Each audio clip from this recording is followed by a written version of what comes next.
الحمد لله رب العالمين. الحمد لله رب السماوات والأرض رب العالمين، وله الكبرياء في السماوات والأرض وهو العزيز الحكيم. الحمد لله الذي بنعمته تتم الصالحات. ربنا لك الحمد حتى ترضى، ولك الحمد إذا رضيت، ولك الحمد بعد الرضا. صلى اللهم وسلم وبارك على سيدنا الأولين والآخرين محمد وعلى آله وصحبه أجمعين ومن تبعهم بإحسان إلى يوم الدين.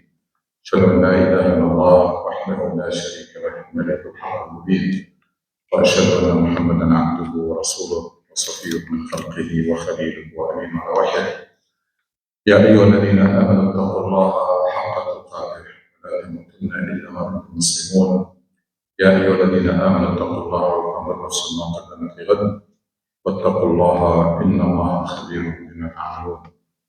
My dear respected brothers and sisters in Islam, all praise and glory and thanks are due to Allah subhanahu wa ta'ala. We owe Allah subhanahu wa ta'ala everything we have on Allah. We're actually drowning in the bounties and favors and mercy of Allah subhanahu wa ta'ala to the point that we can not even appreciate it. When ta'uddu na'mat Allahi la tuhsuha. We just have to do our best to always remind ourselves on how much Allah has given us, and therefore remind ourselves on how grateful and thankful we should be. And also remind ourselves that all your needs are in the hands of Allah subhanahu wa ta'ala. إِذَا سَأَلْتَ فَاسْأَلِ اللَّهِ وَإِذَا اسْتَعَنْتَ فَاسْتَعِنْ بِاللَّهِ.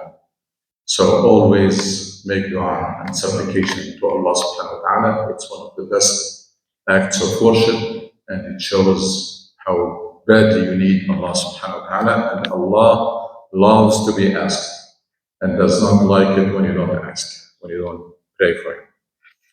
My dear respected brother and sister in Islam, as we started last time, like a few weeks ago also, that basically there is the right way and the wrong way to deal with what is happening to us.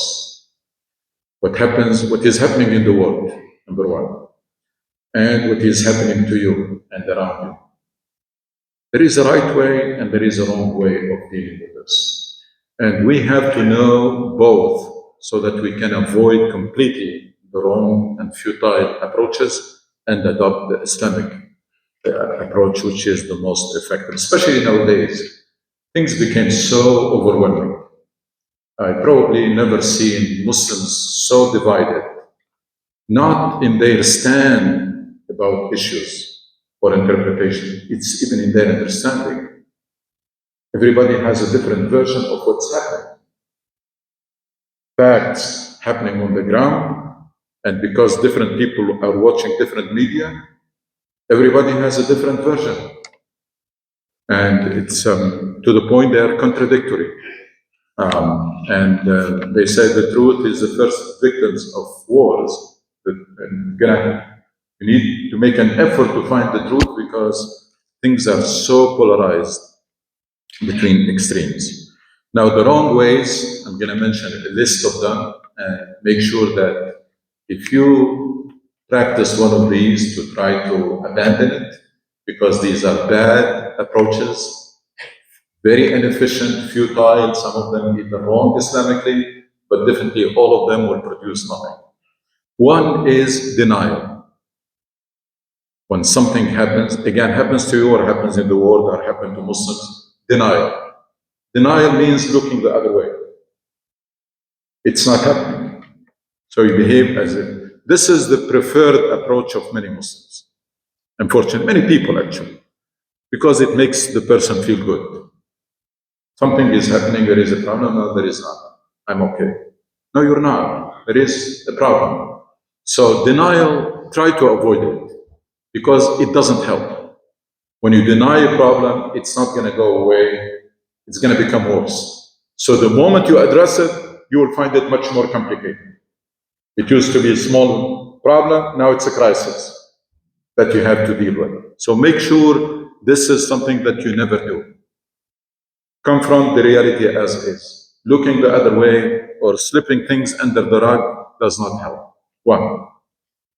Number two, trying to find excuses and justifications for what's going on. Very bad approach. By the way, all of these, they make you feel good. It's like the painkiller. Makes the pain go away, but the problem doesn't go away. Problem is getting worse, but you're not feeling it. So finding excuses and justification. You fail, something goes wrong in your life, and you try to find excuses and justification. Or the third wrong way to deal with it is to find somebody to blame. This has happened because of conspiracy, because of this, because of that. So both finding excuses or justifying failure will lead nowhere. And blaming it on somebody does not lead anywhere.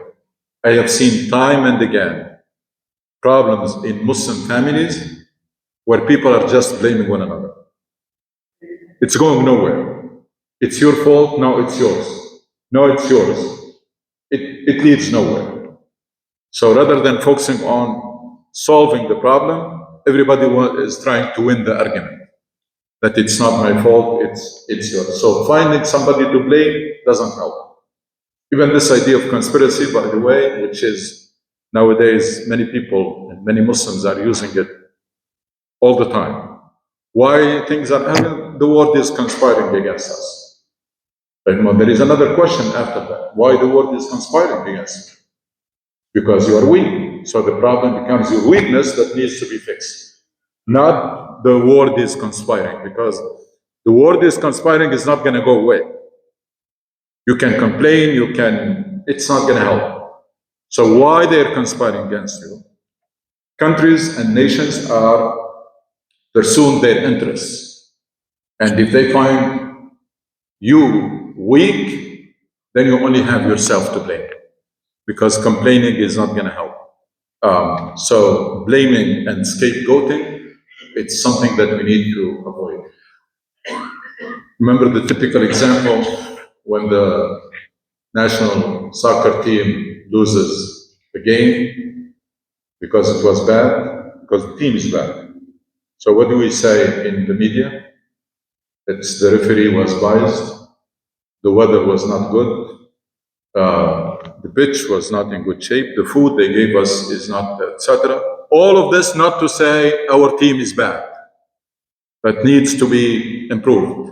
And that's why things do not improve. Because when you blame it on all of these, that makes you feel good. So your team will stay the same at the same level next time. Why? Because you did not acknowledge your mistakes so that you are not fixing them. That's why we are probably one of the few people in this world who repeat mistakes the same way, at the individual level and at the community level and nation, everywhere. We have seen mistakes being repeated exactly the same way and causing lives of people of destruction. And then, after a few years or a few decades, same exact mistake repeated by sometimes by the same people. Because those people were never held accountable, so they continued to be in charge, and then they repeated the same disaster again. And we are some among the few people who do this. Number 4, to be avoided, is to allow yourself to be confused or overwhelmed or depressed. That happens all the time. All the time when people don't understand what's going on, they become overwhelmed or confused or depressed. And that will reflect on their health and reflect on their relationships, sometimes in the family itself. Challenge that is faced by the family, it's faced the wrong way, it reflects into problems.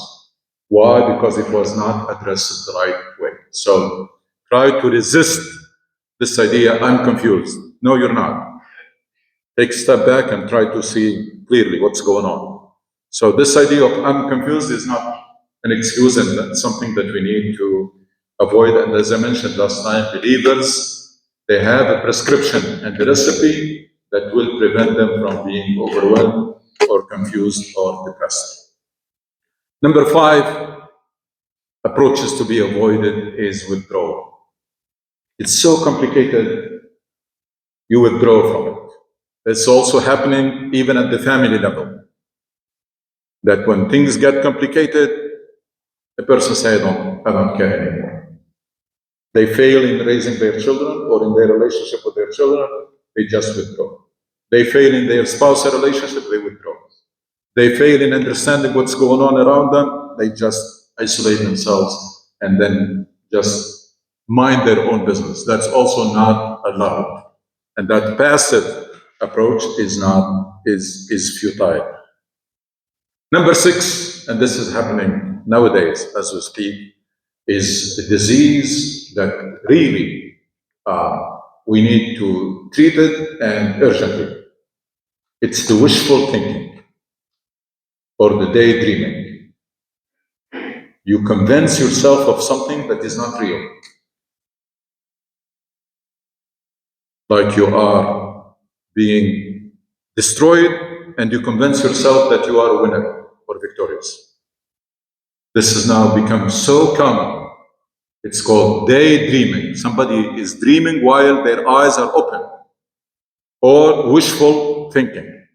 You create something in your mind that does not exist in reality. It's the image that you have in your mind is very different from the reality. And why you do that? Because that makes you more comfortable. And after you have that idea, you start reading and watching only what confirms that idea. So if you see an article that challenges that idea, you just stop reading it. Why? Gonna go for the TV channel or the news outlet that will feed that illusion in your mind. That's called confirmation bias. Confirmation bias is when you decide to read only what makes you feel good, even if it is not real. A lot of people are watching the news, they know what they're hearing is not good, is not correct, is not accurate, but they're still following you. Why? Because makes them feel good. So this is something that we need to resist. And then people will talk only to someone who shares the same idea. So if they hear you saying something different, they get offended. Why? Because you are waking them up. They don't want to wake up. It's like someone who's on drugs. They don't want to wake up. So you come and try to wake them up to the reality they don't want. Because they are okay with that idea in their mind, even if it is not real. Tell me what I want to hear, even if it is not real. And that's something that is, again, has to be really avoided and resisted, and then make sure that you have the bravery and the courage to confront the reality as is. Because that's the only way you can fix it. That's the only way you can progress. So that's called confirmation bias. I'll give you an example. In 1967, I don't want to use any current examples because usually current issues, they need time to be assessed and evaluated, and they are not appropriate for khutbah because khutbah is one-way communication. They should be like discussions to be fair. But at least this is something that happened in history.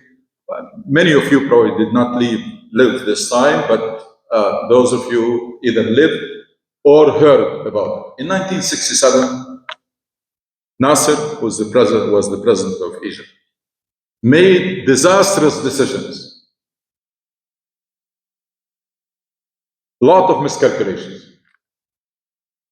While telling people that we're going to take Israel and throw it in the sea. These are the few days before the 1967. Now, in few days, the whole Egyptian army were destroyed. The airplanes were destroyed in the airport. They didn't even take off. And the Egyptian army in Sinai was massacred. Like, how did people deal with it? For a few days, the media were telling people that we are winning. For a few days. At that time, there was no social media, so people are relying on the radio. They have no choice. The radio is telling them that we are destroying Israel, that the Egyptian army is about to go to Tel Aviv. Like people woke up after that. It's a disaster. You can hide it only for a few days. Yeah. So people woke up to the reality. What did they do? He got shocked. The president offered to resign, did not resign. He said he's offering to resign and he's appointing somebody else. So people came out to asking him not to resign. And then when he accepted that, they were celebrating victory. And then when he went to Sudan for the Arab League, Arab Summit, they took him with his car on their shoulder. As if somebody was conquering. Like, did we learn anything from that? No, we didn't. Did we learn a lesson? Why? Because that person continued to be in charge and continued to make decisions that affect the whole population and maybe the whole region. That tells you why we need to abandon these futile approaches and adopt the Islamic approach. Leaders who make these decisions should be held accountable. You can. Just to give you another example next to it, to distinguish and not praising anybody or any nation or any leader. But the British people, they had Churchill in charge in the World War II. He defeated the Nazis. He saved London and saved his country. So he's a real hero. There is no question about it. I mean, Hitler and the Nazis were bombarding London for so long that nobody thought that they can survive. He led his country into great victory. After that, there was an election in UK. He lost the election. The British people voted for somebody else. They thought that was his time, but now we need a different leader. In the rebuilding, we need a different leader. See the difference between people hailing a loser who caused the disaster and between people who said to us, hero, thank you for what you have done, but now we need somebody else. We need a different type of leadership. That's the level of awareness, and you can compare the. So, again, did we learn something? No, we didn't. Did we assess what went wrong? No. Did we hold accountable those who made those decisions? No, we didn't. We just moved on and tried to put it behind us and forget about it. That's why it was repeated later on, when Saddam made that miscalculations and caused the disaster to his people, to Iraq, and so on and so forth. Why? Because we never do that assessment or hold ourselves and our leaders accountable, so we keep repeating mistakes. We do that, unfortunately, all the time. And again, I'm talking about at the individual level, at the family level, at all levels.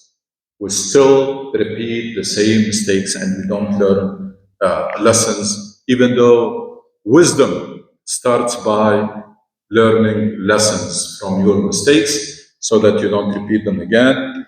And again, that's why mistakes are repeated, and sometimes by the same people and in exactly the same way. And that's probably one of the main reasons the Muslim world is lagging behind and stagnant. You cannot progress if you don't learn from your mistakes.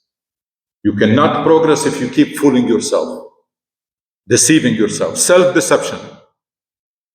You cannot progress if you are adopting these approaches, again, at all levels. Now, there is a right way.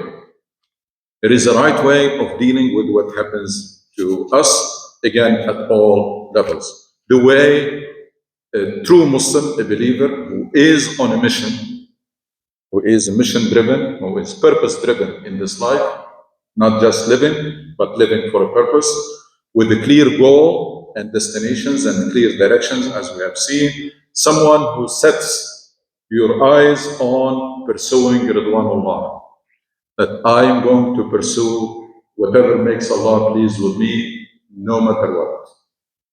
Once you put yourself on track, you will never be overwhelmed, you will never be distracted, you will never be confused.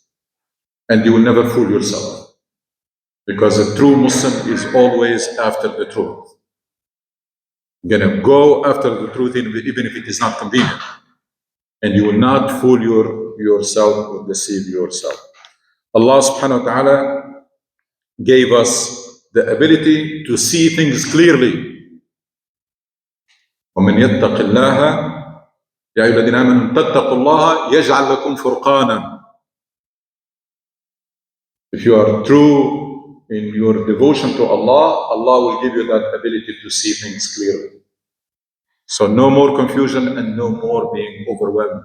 وَإِن تَتَّقُوا اللَّهَ يَجْعَلْ لَكُمْ فُرْقَانًا gives you that ability to distinguish even when it is foggy. When the image vision is not clear, you still have that ability to see. إِن تَتَّقُوا اللَّهَ يَجْعَلْ لَكُمْ فُرْقَانًا. Believers, as we said last time, know, we are supposed to know that life is two things at the same time. Life is a mission, hayat, risala. And life is a test ground. This life, as long as you're living, you're going to be tested. Why this is important? We mentioned last time, this is important because, one, when you are on a mission, you will stay focused. And when you know that you are being tested, and you will be tested, there will be no longer an element of surprise or shock. Why? Because you know that you are in exam room. There are tests from the moment you wake up to the moment you go to sleep. You are being tested. Small tests, big tests, easy test, hard test, etc. Even when you're making a decision, the choice between two things, that's a test. So, keeping in mind that life is a mission, so you should be busy with your mission and focused on it. That's why we mentioned that believers are consistent and persistent. Allah subhanahu wa ta'ala described them as يُنْفِقُونَ فِي السَّرَّاءِ وَالضَّرَّاءِ. They spend in adversity and in prosperity. And then Allah subhanahu wa ta'ala described them as وَالصَّابِرِينَ فِي الْبَأْسَاءِ وَالضَّرَّاءِ وَحِينَ الْبَأْسِ. Those who remain steadfast in misfortune, adversity, and times of danger. And the Quran is full of verses that tells us that you will be tested. وَلَنَبْلُوَنَّكُمْ لَتُبْلَوُنَّ وَنَبْلُوكُمْ لِيَبْلُوَكُمْ. In every way, Quran is reminding us that you will certainly be tested. So, knowing or keeping in mind that life is a mission and the test ground can help us dealing with the events that happens and putting things in perspective. How do we meet those tests? Use the Islamic balance. Your goal is to please Allah subhanahu wa ta'ala. So try to find out what is the course of action that will make Allah subhanahu wa ta'ala pleased with you in that context. So you have a quick decision-making mechanism. There is a scale in your mind, there is a scale. There is an issue, you put it on the scale, you know how much it weighs. And you can make your decisions quickly because your priorities are clear and you are someone who is focused. That's the importance of having that clarity of vision and focus. We meet prosperity and favors and bounties from Allah by being more grateful and by doing more fi sabilillah. Again, I'm telling you how to, reminding all of us how we can succeed in those tests. You wake up to a good news, get a job, you get a promotion, you make good business deal, whatever. Any good news that comes, any favor, any bounty, immediately remember to be thankful to Allah because it came from Allah. It came through different channels, but eventually came from Allah. So be thankful. Thankful, and then remember immediately that this will put more responsibility on you. Why? Because the more you have, the more you should be doing fi sabilillah. لا يكلف الله نفسا إلا ما أتاها. Allah will hold people accountable according to what He has given them. So those who have more money, those who have more power, those who are in the decision-making position, they have more responsibility. So keep that in mind, more humble and more grateful. Not the opposite. We're seeing that a lot of time people become arrogant when they get more money or more favors and bounty from Allah subhanahu wa ta'ala. So meet the test of life, more thankful and more grateful, and then meet the hardship with patience and perseverance. You know that you are being tested, and remember that those who are patient will have unlimited rewards. إنما يوفى الصابرون أجرهم بغير حساب. So that's the first thing that comes to your mind. Even if it is a shocking news, may Allah subhanahu wa ta'ala protect everybody, but you need to have that first response of patience and perseverance. So that when you do that, everything will bring you closer to Allah subhanahu wa ta'ala. And that's what Rasul sallallahu alaihi wasallam described when he said that basically Muslim is in a win-win situation. You cannot lose. An event brings you closer to Allah from the door of gratitude. Another event brings you closer to Allah from the door of patience and ihtisab. It's a musibah, but you are patient and you remain steadfast. And everything brings you closer to Allah subhanahu wa ta'ala. Everything makes you a stronger person. Why makes you a stronger person?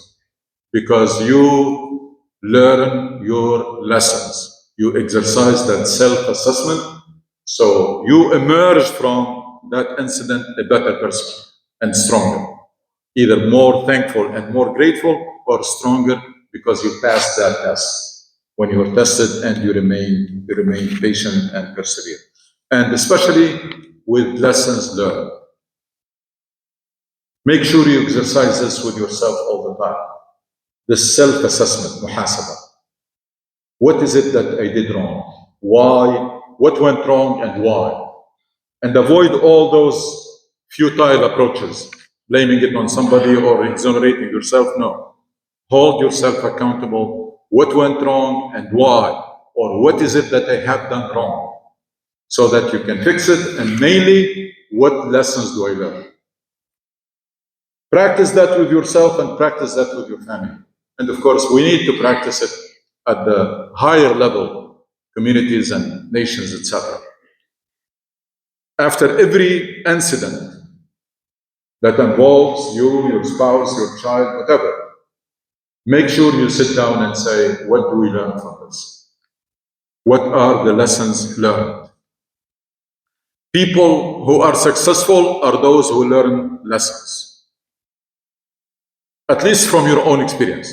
Of course, better is to learn from others, but at least from your own experience. I heard President Biden saying, I'm sure you heard it, telling the Israeli Prime Minister something. He told him, don't repeat our mistake. You never hear this from a Muslim leader saying a mistake, that he made a mistake, because they don't. He told him, we made a mistake after 9/11. Don't do the same mistake. I'm not talking about this whole idea. I'm talking about just this statement of somebody saying, don't repeat my mistake. That should be very common. And it doesn't make you a bad person. It's actually, that's a sign of strength. When you come to say to your child or to your friend or to your brother, say, don't do my mistake. Don't repeat my mistake, because at certain point in time, I did this and it was wrong.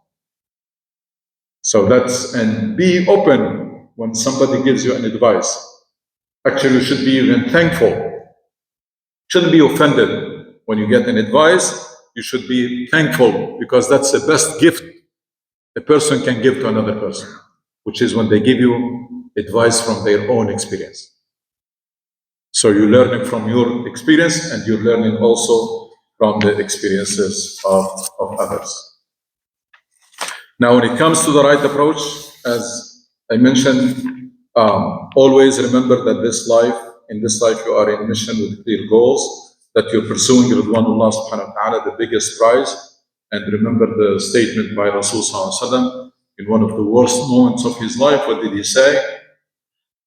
إِن لَمْ يَكُنْ بِكَ غَضَبٌ عَلَيَّ فَلَا أُبَالِي. Oh Allah, with all of this happening to me, but if you are not angry with me, nothing matters. Rasul sallallahu alaihi wasallam thinks clear in his mind. Why? Because that's his ultimate goal, is pursuing Ridwanullah. So when everything went wrong, was chased by the people of Taif and stoned, and he was bleeding. So physical harm and humiliation and everything you can think of. So he was very sad. If you read the dua that he made, was very sad. Allahumma إليك أشكو ضعف قوتي وقلة حيلتي وهواني على الناس. أنت أرحم الراحمين، أنت رب إلى من تكلني؟ إلى بعيد يتجهمني أم إلى عدو ملكته أمري؟ إن لم يكن بك غضب علي فلا أبالي. See how Rasul sallallahu alaihi wasallam dealt with this tough situation? He remembered what matters most. If you are still pleased with me, all of this I can handle. So that's something that always you need to put it, to remind yourself that even when almost everything goes wrong, إن لم يكن بك غضب علي فلا أبالي. Check your term, your relationship with Allah. If it is in good shape, then you proceed to do that self-assessment and to learn your lessons. But you know that as long that relationship is intact, then everything else can be fixed. وَتُوبُوا إِلَى اللَّهِ إِنَّهُ غَفُورٌ رَحِيمٌ.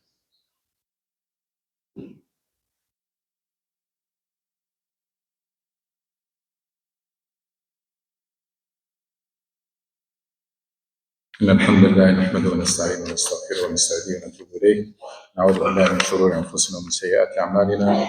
من يهده الله فهو المهتد ومن يضلل فلن تجد له وليا مرشدا. My dear respected brother and sister in Islam, when you focus on your mission in life and focus on what is it that Allah expects from you in every moment, that will give you a lot of strength and a lot of focus, that will avoid any distraction or any confusion, or avoid that you'll be overwhelmed.